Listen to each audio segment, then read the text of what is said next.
It's the 2019 predictions in wrestling. My name is Michael Valenti. This is Ralph Valenti. Thank you for listening to the Squared Circle Psychobabble. If you have any predictions of your own, make sure you comment.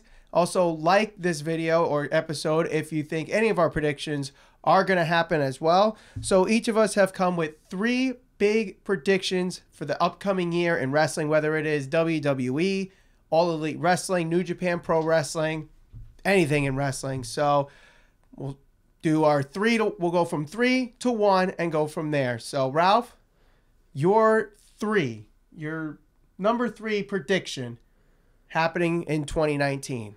So the my third prediction, and the one that I think is probably most obvious, and I think one that has kind of been suggested for quite some time now, is the rumor of All Elite Wrestling being a actual company and being some type of competition to WWE. So I do think this is actually going to happen. Everything that we've seen leading up to this point would kind of suggest that this is actually going to happen.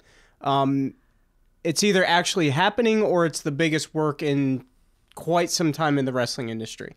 This would be a great work by the Bucks and Cody if this is actually a work and this is just them toying with everybody, and on January 1st we hear that they're going to WWE. Mm-hmm. Now, back in, what was it, October, I think it was, I said that Cody Rhodes was going to be in the Royal Rumble. Yep. And I'm not sure if I want to stick to that prediction yet.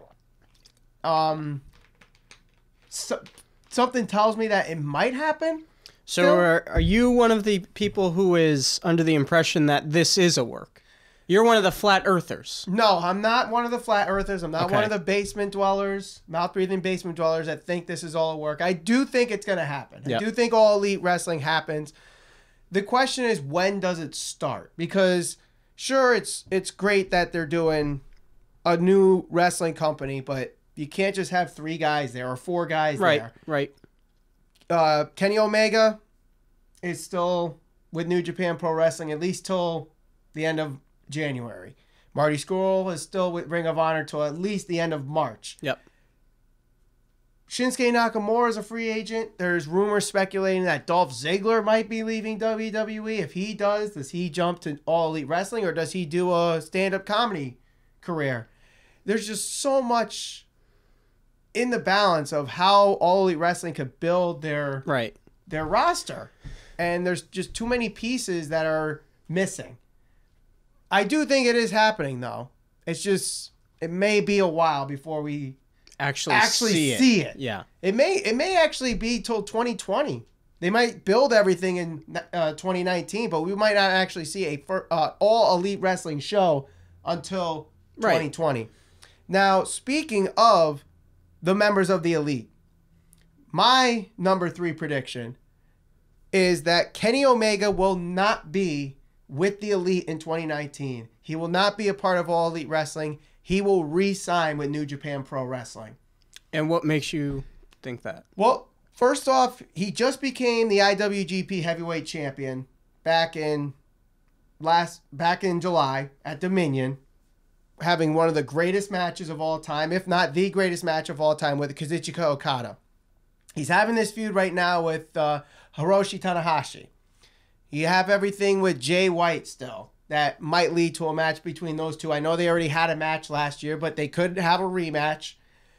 I think there's just so much there left for him on the table in New Japan Pro Wrestling. Have a lengthy title reign with the IWGP Heavyweight Championship before dropping it. Right. And I think maybe he re-signs just a 1-year deal similar to last year when we were talking about him being number 30 in the Royal Rumble, but he re-signed with New Japan for 1 year, and he might do it again until we see something really culminate with All Elite Wrestling. Yeah. So I think Kenny Omega stays with New Japan Pro Wrestling in 2019. Sure. It'll definitely be interesting to see what happens with Kenny Omega, because he's certainly been one of the driving forces behind the movement of, the Elite and the Bullet Club, and really transcending the popularity of New Japan Pro Wrestling to the United States specifically. So whatever happens with him, I think he'll wind up in a good place. He could stay in New Japan and still be successful. If he goes with the All Elite Wrestling, if that actually ends up happening, he could be successful there, and who knows? If he winds up in WWE, I'm convinced he can be successful there as well. The interesting thing that I think we might see happen, and you touched on this earlier, is, if they decide to form All Elite Wrestling, they need to have other people there to wrestle, obviously. So who knows? Maybe they work something out similar to the type of deals that they have going on with New Japan and Ring of Honor, where they let some type of cross promotion. So Kenny Omega can technically still be under contract with New Japan, but if the rest of the Elite form All Elite Wrestling, maybe he can go back and forth. I don't know. It'll be interesting. Yeah, it definitely will. But the other thing that kind of leads me to this prediction is, if you watch Being the Elite and all that kind of teasing of this All Elite Wrestling or whatever they're going to be doing in 2019, it's more about Cody and the Bucks and a slight hint of Hangman Page. Mm-hmm. And Kenny and Marty Scurll are kind of outsiders. Even though they're all part of the show, they're all outsiders. Yeah. Like, Flip Gordon is more involved than Kenny Omega and Marty Scurll. Now, for obvious reasons, Kenny is in Japan and the Young Bucks are here in the States for the most part. And whenever they are at the same show, Kenny is more involved in those episodes. But, like Marty Scurll, they're doing this whole, what are you doing January 1st, the New Year's Day party, and saying they can't commit. It's like they're alienating him and kind of booking him away from the Elite. Mm-hmm. And then you have everything with Ring of Honor where he's starting this new stable. Right. It makes no sense to start a stable and then leave 3 months Villain later. Enterprises, yeah. So that makes me believe that Omega and Scurll are kind of not involved in this All Elite Wrestling, and Cody and the Bucks are more in this, while the other two do their own thing, and it's fine that they do their own thing, but the Bucks and Cody are really what All Elite Wrestling is all about. My next prediction, I kind of had this prediction way back in August. It hasn't come to fruition yet, but I think we'll finally see it in 2019 at some point, and that is that The Miz will be WWE Champion. Mm-hmm. Now, we thought we were going to see it in a storyline where The Miz takes the title from AJ Styles, Daniel Bryan wins the Royal Rumble, and then they have their match at WrestleMania. Plans obviously changed. Daniel Bryan turned heel. AJ Styles dropped the title to him. The Miz is now doing something with Shane McMahon. They just formed the world's best tag team, or whatever you want to call them. And now that might lead to a match between Shane and The Miz at WrestleMania, or some kind of tag team against someone else at WrestleMania. Yeah. Maybe Sami Zayn and Kevin Owens. I don't know. Yeah. I don't know what the plan is. Either way, this will eventually stem off, and The Miz will get a babyface turn, a full babyface turn, and become a WWE champion. Maybe SummerSlam, maybe Survivor Series, but somewhere in 2019, that is happening. Yeah. Who would have thought we would have seen the day where we would be talking about Daniel Bryan Daniel Bryan essentially as the heel, and The Miz potentially being the face to take the belt away from him. But it could happen. Three compelling segments that happened on SmackDown. One involving The Miz, adding that extra little element to his character where he had the conversation with Shane McMahon. He was talking about how he can never really please his father. Maybe Shane feels similar because, his father being Vince McMahon. Right. So adding another wrinkle to his kind of personality. Of course, you've got the new Daniel Bryan, who is probably the hottest heel in the WWE right now. He's doing great in that character. I thought his exchange with R-Truth was great, even though, R-Truth, he's been essentially the same character for years now, but it worked. It was really good. And then, of course, everybody's talking about the ending of SmackDown with AJ Styles, what's going to happen with that, how he punched Vince.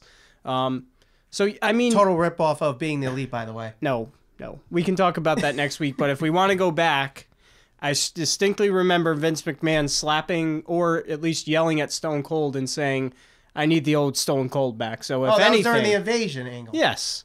So storylines get recycled in the wrestling industry. For all those people that are going to say, they ripped off the Elite, go back a few more years. It's happened before. I'm sure it's not the last time we're going to see that. But All that being said, I hope The Miz does get at least one credible title reign, because to see where he was when he first started with the WWE, it wasn't heat that he had. It was people hated him. Right. Nobody liked him. There was even the rumors that nobody even respected him in the locker room, and I think he can even attest to that, which he has in other documentaries. So he deserves it. You know, he's been a really compelling character for the last several years, and he's doing some of the best work of his career. Plus, you know, he's been doing the Marine stuff, so he's always had that credibility outside of wrestling. If, you know, people actually buy those DVDs, I'm not 100% sure on that. I'm sure they sell them if they're doing a 6th Marine. Also, the success of Miz and Mrs., you got to give credit to that. Their ratings were really good for E on their first season. They renewed for a second season. I think they beat either Total Bellers or Total Divas. I forget which show they beat the ratings in their first season. So there's something there. Because he's been a heel for so long, the merch sales aren't quite there yet. But I'm sure if he becomes a babyface, they put some shirts on him that say awesome. People will buy them. Yeah. So that there. And the other thing, too, is with all these heel turns happening in WWE, they need a babyface. Sure. Everyone's becoming tweeners and badasses and heels, that there's not that babyface that people can support. And The Miz can do that because his promos are very, I don't want to say they're honest, but a lot of people can believe them and think they're shoots when they're really not, or they're at least work shoots. Yeah. It's because there's substance. There's something to get behind other than just, you know, this is what it is on the surface. He's really good at understanding what he can say to get the crowd either invested to really hate him or cheer. And that's something that not a lot of people can do. A lot of wrestlers struggle with that. You certainly see that on Raw, where, you know, the faces have a really hard time getting over, getting the fans emotionally invested, because it's just kind of like very straightforward type of promos. Right. The Miz has some substance to what he says. Do you see The Miz possibly winning the Royal Rumble? Glad you bring that up. No, because I actually have a very bold prediction. I think Lars Sullivan is primed for a Royal Rumble win. And I know it's bold because he's an NXT call-up, but he's a big guy. They need to change it up because the ratings haven't been good. They've been better, obviously. With the vignettes and everything else, they seem like they're going to get behind him. He's got the body type that Vince likes. He's showed in NXT that he's more than able to go in the ring. And when you look at the lay of the land, assuming Brock Lesnar wins, or Strowman wins for that matter, whoever, other than AJ Styles, I don't see a clear favorite to win the Royal Rumble. McIntyre? Rollins? I like Drew McIntyre a lot. But you and I have talked about him. He has one major character flaw with me personally, because one of the things I don't like is they call him the Scottish psychopath. Mm-hmm. He doesn't do anything that leads me to believe he's actually psychotic. Nothing. He cuts promos. He seems to be stable. Like, there's nothing that leads me to believe like a psychopath is like Jeffrey Dahmer, like somebody like that. That's a psychopath. When I see Drew McIntyre, I see a big guy that can cut a good promo, but he just, to me right now, seems like another guy on Monday Night Raw. He doesn't strike me as a psychopath, and there's nothing compelling about his character yet. There's been no reason for me to get invested in him, and I can't see him being somebody that they just give the Royal Rumble win to. See, here's the thing. Like, we were going into last year's Royal Rumble, the 2018 Royal Rumble, and we kind of had the same situation. There wasn't really a clear-cut favorite to win the Royal Rumble. Yeah. There was Finn Balor. There was Seth Rollins. There was Shinsuke Nakamura. And there were a few others that I can't think of off the top of my head, but there was John Cena coming back and winning to set up some Brock versus Cena match. Either way. So, or even Roman Reigns winning again. We're having this same thing again. There's no clear favorite. The pick of Lars Sullivan kind of makes sense. It is very bold, though. Very, very bold, and you've already said that. Do you risk an NXT call-up like this so quickly, winning the Royal Rumble, which could be his first match on the main roster. Say he doesn't come out until the Royal Rumble and wins. Mm-hmm. Now he's got to face either Brock Lesnar or Braun Strowman, whoever wins that match, or the champion right now on SmackDown is Daniel Bryan. There's no WWE Championship match yet announced for the Royal Rumble. There's rumors speculating that it might be Daniel Bryan versus Mustafa Ali, which would be a really good match. He seems to be the other hot guy on the blue brand for sure. So if Lars Sullivan were to win the Royal Rumble, you either have Braun win the Universal Championship, which could happen, and I think a lot of people want to see that happen, or else the buried term comes out again. Or do you let Mustafa Ali pull an upset and beat Daniel Bryan at the Royal Rumble and set up Lars versus Ali? Because you know if Lars wins the Royal Rumble, it won't main event. He doesn't have to. And we'll get into that. We can get into that, too. He doesn't have to. But would you... I mean, if Lars Sullivan wins the Royal Rumble, faces Mustafa Ali, let's say that's the situation. That's the path they're going down. That could end up being a Daniel Bryan versus Sheamus, where it becomes the first match of the night and end quickly. And do you want to do that in Lars Sullivan's first feud, ending like that, and then crushing Mustafa Ali? Now, that's all speculation. I don't think that's the route they're going, but that could be the route they're going, especially if they let Lars Sullivan win the Rumble. So let's focus strictly on Lars Sullivan, the prediction that I'm making, Lars Sullivan winning. So you said Braun Strowman has to beat Brock in order to... Well, you think that would be the logical thing, to have Strowman win, have Lars Sullivan face him at WrestleMania. That would be the ideal situation. I actually think the opposite. I think that they're so desperate to find that next guy that can carry the torch. I don't know if Lars Sullivan's that guy, and we're not going to know that for quite some time. We're going to have to wait for him to debut, see if he gets hot at the right time, and see what happens with him. But let's play devil's advocate here. Let's suppose Brock Lesnar, one way or another, beats Braun Strowman. Yep. Strowman's still going to be a big guy. They can rebuild him, repackage him, do whatever they got to do. He's still a draw. Brock Lesnar's always going to be Brock Lesnar. If you have Lars Sullivan win the Royal Rumble, go on to WrestleMania and beat Brock Lesnar, well, now you've also established another star. So it's kind of like doing the opposite of what they've always done and setting up for their future finally. Whereas they, what they'll typically do is we've seen them do it with Batista win the Royal Rumble. The rumor is The Rock's going to win the Royal Rumble. That's fine. I mean, you'll get pay-per-view buys, but where does that leave you? Let's imagine The Rock wins the Universal title. Okay, well, Brock was part-time. You think The Rock's going to be there every single week? I doubt it. Lars Sullivan will. You can establish a guy who he may not be the guy that's going to draw a shit ton of money and be the next John Cena or whatever, but he might be a guy that can at least be compelling enough to where he can get people interested. It's something different. It's something fresh. Why not try it? That's my prediction. Lars Sullivan. Now, maybe the NXT winner route might be the right route. I know who you're going to say. What if instead of Lars, you do EC3 to win the Royal Rumble? Now, you can use him as a babyface. People can get behind him. And he could beat Brock Lesnar. It wouldn't be entirely like an unbelievable feat. I mean, Lars and EC3 are both physically fit to at least look like they could beat Brock Lesnar. It'd be more believable if Lars Sullivan, because he's supposed to be this big, intimidating guy. Right. I get that. But EC3 is more like the agile kind of, while he is still Vince's prototype, he still can have that kind of match with Brock that we see with AJ and we see with Daniel Bryan. Maybe not to that same level, but at least similar. Yeah.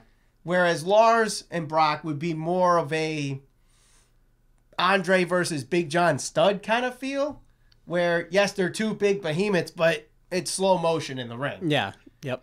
I think EC3, and he's wanted this match. I think he's actually primed for some type of rivalry with John Cena at some point. And that might makes culminate sense. at WrestleMania. He reminds me a lot of John Cena. I don't know if it's the look or his approach. It's a lot.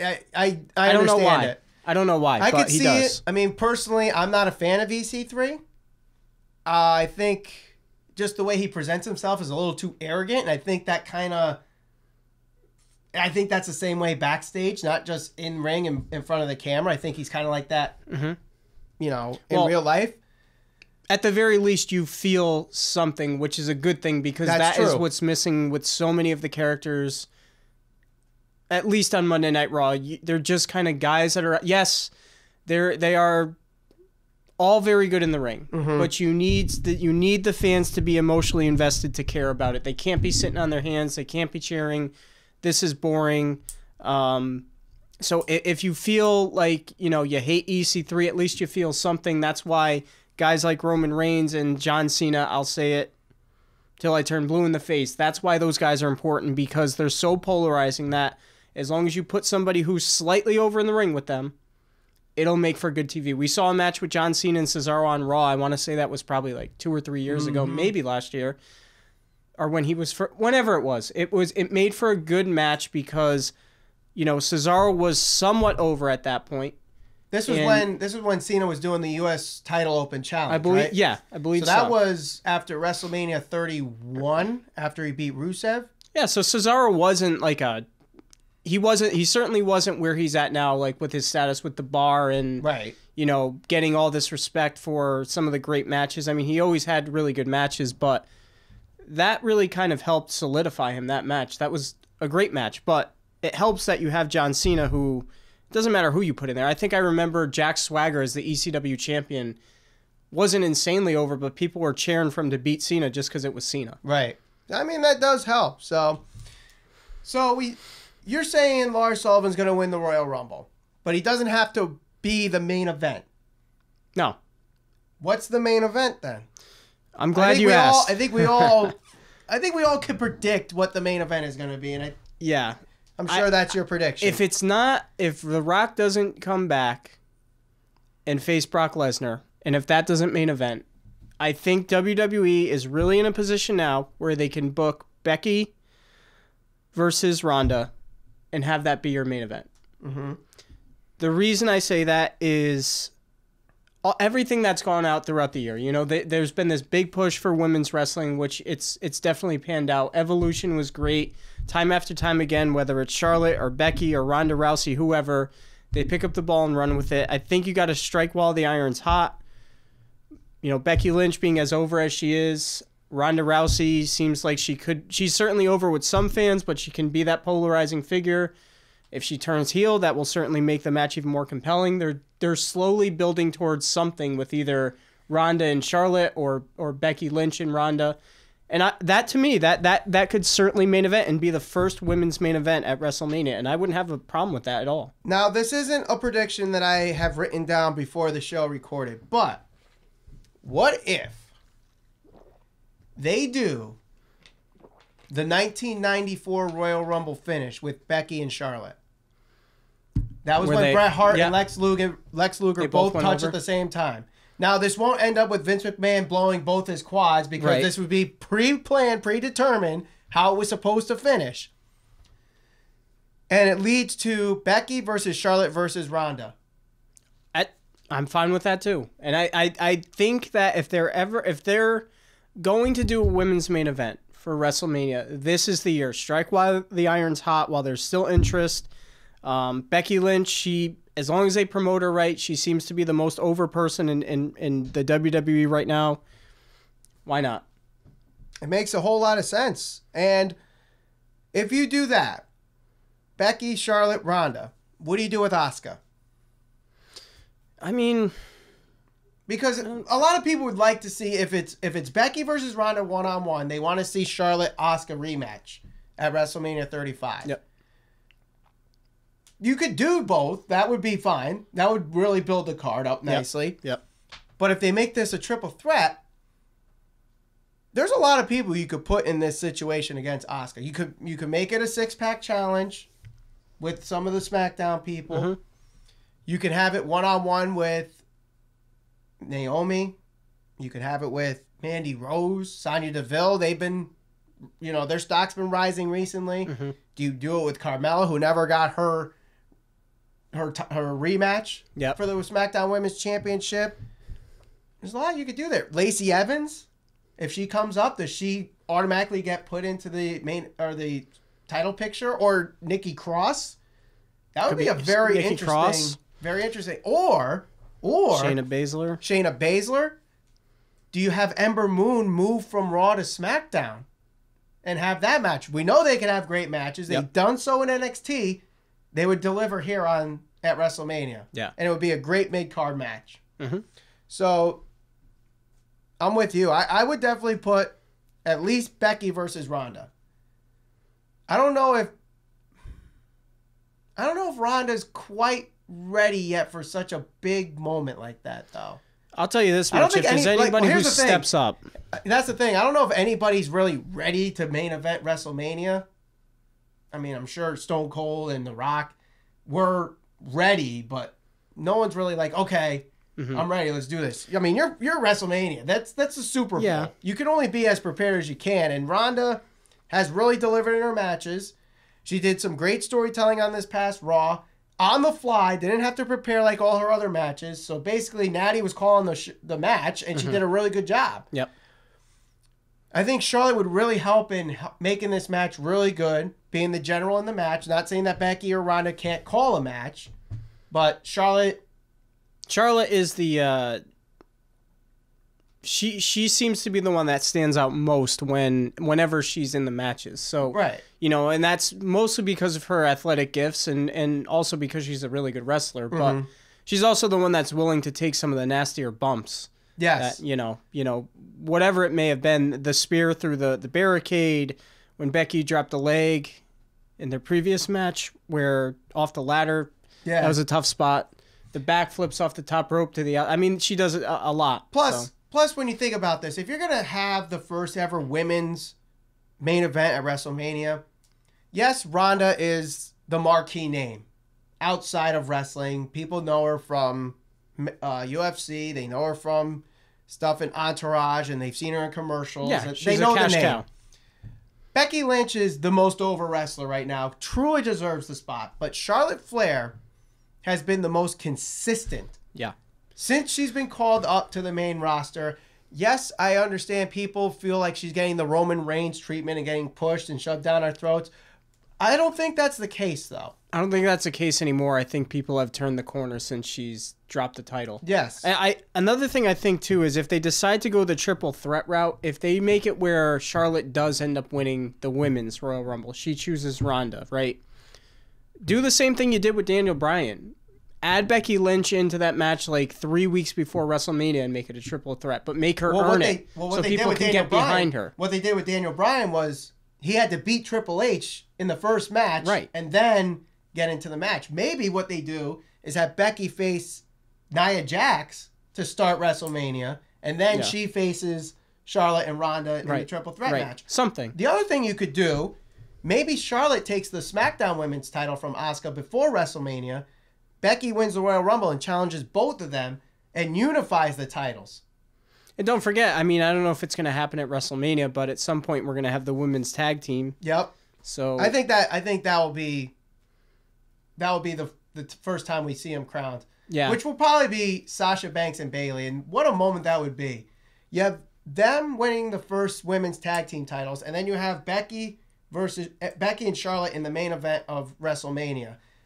The four horsewomen of WWE or NXT having big moments in such an iconic, monumental WrestleMania. Right. Number 35, basically where it all started. I know it's not Madison Square Garden, but over the George Washington Bridge, basically. Maybe the Tappan Zee, but depending. Whatever bridge you're on, we're short drive anyway. So, but I'm gonna go to my last prediction. Now, I don't know in what capacity this is going to happen, but I do think this is going to happen, and that is Roman Reigns will be at the first SmackDown on Fox. We know he's a ratings draw. We know Fox wants the big stars. And whether it's going to be a brand split ending or not, Roman Reigns is going to be on that SmackDown. Right. I understand he has leukemia. He is fighting leukemia. He may not be there in a match. Most likely not going to be there in a match. But he has beaten leukemia before. He could do it again. I don't know at what capacity or what level he's at and how much treatment he needs to get back into the ring and how long it's going to take. Some people are saying 2 to 3 years. But he needs to be at that first SmackDown. And I would keep him off TV until that moment. Mm-hmm. Not even tease it. Maybe tease a big return on SmackDown, but don't say it's Roman Reigns. Yeah. Make it virtually impossible for people to know that Roman Reigns will be at that SmackDown. Think of the pop he will get when he's the one that comes back to SmackDown Live. Even if it's a video package. No. You want him in person? He's there. He will be there in person, not a video package. He will be there in person. We'll see. It's going to obviously depend on his health and see where he's at with that. But also where that he was SmackDown at. will What be. was it? About a month ago, maybe 2-3 weeks ago. He was at a college football game. He was at a college football game. I think it was Georgia Tech. Mm-hmm. So we'll see. It would definitely make for a cool moment. So, do you see it happening? I think it's more likely that they have him in some type of video package pre-taped, but might be a stretch to see him in a ring actually cutting a promo. But who knows? We'll see. We shall see. Well, that's going to do it for our predictions episode of the Squared Circle Psychobabble for 2019. Let us know in the comments what predictions you have for 2019. Also, like the video if you think any of our predictions are going to happen. Share it. Subscribe. Hit that bell for notifications. We got to 100 subscribers. Let's multiply that by 10 before the Royal Rumble. Get us to 1,000 subscribers on YouTube. And of course, if you're listening on your favorite podcast provider, make sure you subscribe and review so more people can listen to the Squared Circle Psychobabble. For Ralph Valenti, my name is Michael Valenti. Happy New Year, everybody. We'll see you on New Year's Eve.